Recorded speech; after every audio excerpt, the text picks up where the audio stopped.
What's going on, guys? I'm Steve. Welcome back to the channel. Welcome back to another video. If it's your first time stopping by the channel, hit that subscribe button. Trust me, you won't regret it. You're a returning subscriber as always, guys. Welcome back, and I do appreciate the support.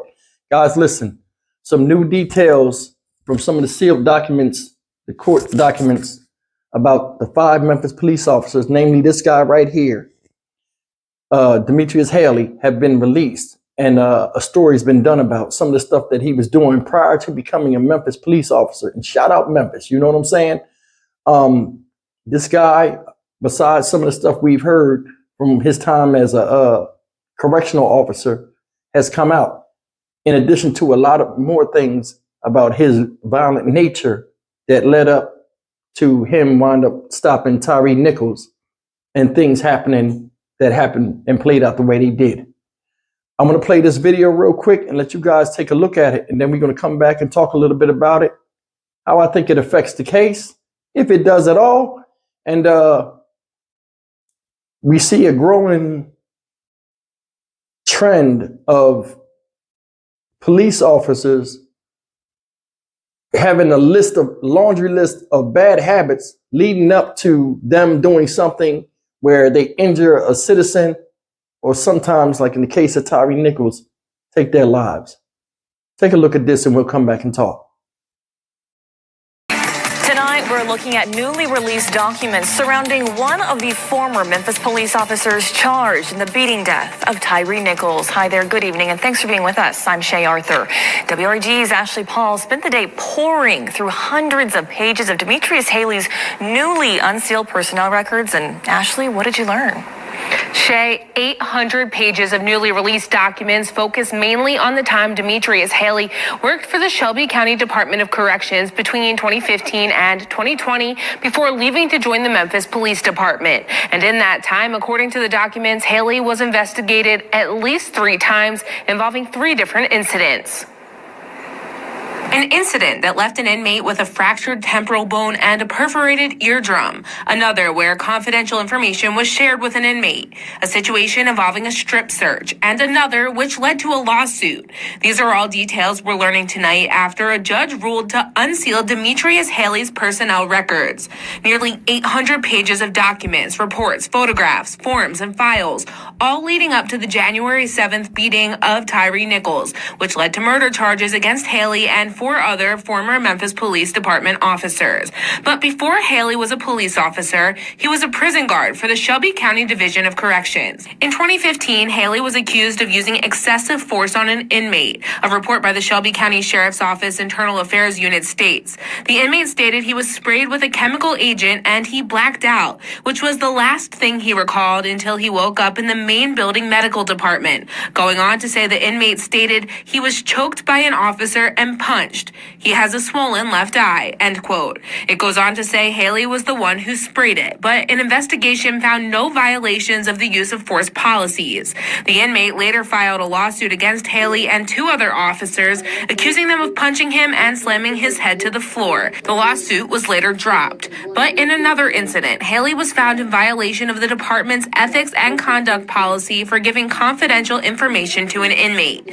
A disciplinary hearing notice in the file said, quote, Officer Haley stated and admitted the inmate informed him of his intention to bring in contraband from the hospital, and Officer Haley failed to report the incident, end quote. He was given a written reprimand and recommended to get refresher training on the policies. A separate incident in 2016 accuses Haley of using force during a contraband search. Documents reading in part, quote, Officer Haley took him to the floor and he hit his head on the floor, causing injury, end quote.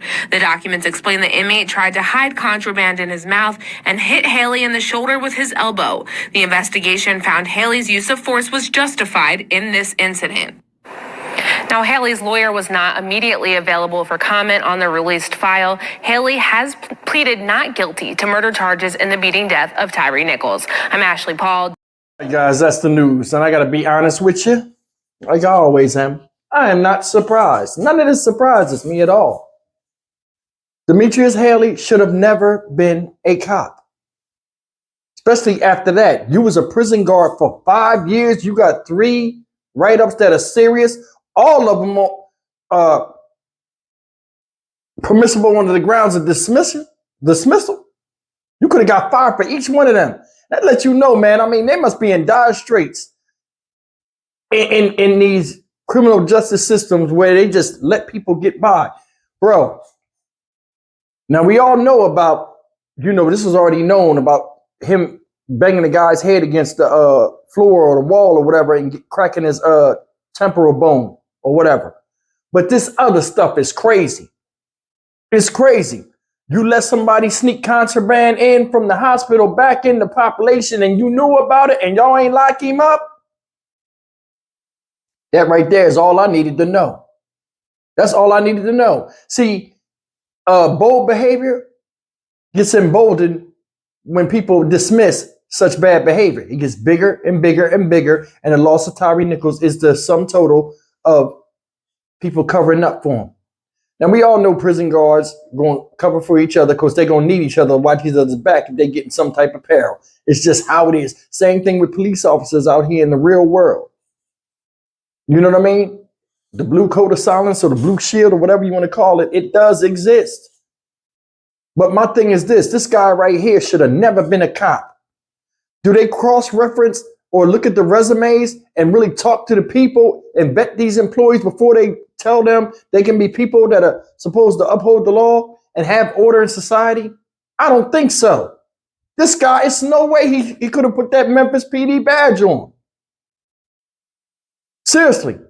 And honestly, I can't even blame CJ Davis because she's so high up in the tower. Somebody had to hire him below her. She don't sign off on that. These people go through academies and all kind of stuff to become officers, and they don't even really look in their background. They don't, and this is proof of it. This is proof of it. Think about this. You got 5 police officers that are put on the stand, right? If you take one of them away, regardless of what they did, if you just take just one of them away, I think Tyre Nichols would have still been alive. Even though they was hell-bent on destroying him, I think he would have been alive. Think about it. You take Justin Smith away, or you take away Tadarius being just one of them. It wasn't 2 people to hold his hands where he couldn't block getting hit. If you take Demetrius Haley away with Emmett Martin, when Emmett Martin stopped him, it was nobody there to hold him down and to agitate the aggression that was there. Demetrius Haley been a menace. He been a menace. And all of this played in its role where you had a bunch of males there, all trying to be tougher than the other, and all giving him different directions that he couldn't follow. And the result was his death. I don't understand it. 5 years, 3 write-ups, all of them, you could have been terminated. They gave you sensitivity training and you was already years on the job. You don't know your job now by that time?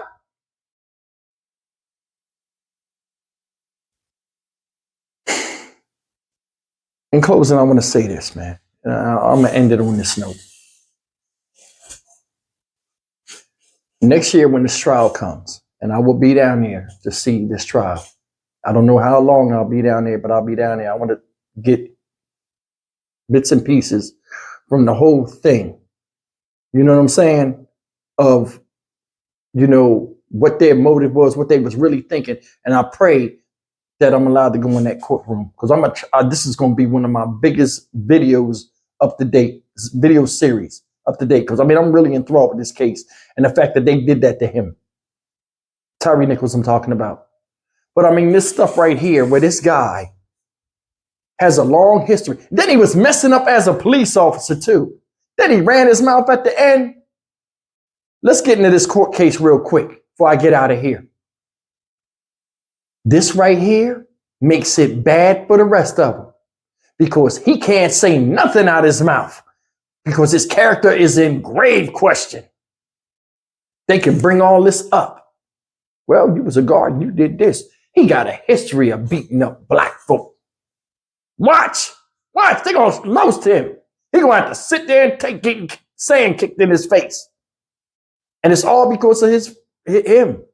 It's like a lot of times in these prisons, these people only care about a paycheck and not protocol. And this is a perfect example of that. Like I said before, all of them going to get what they get.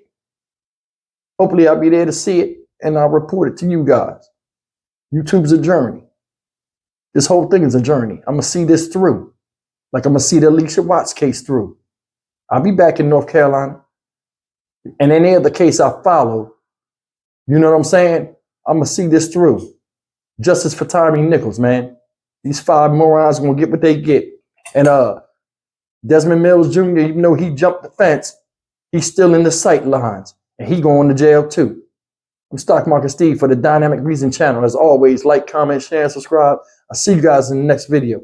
Take care.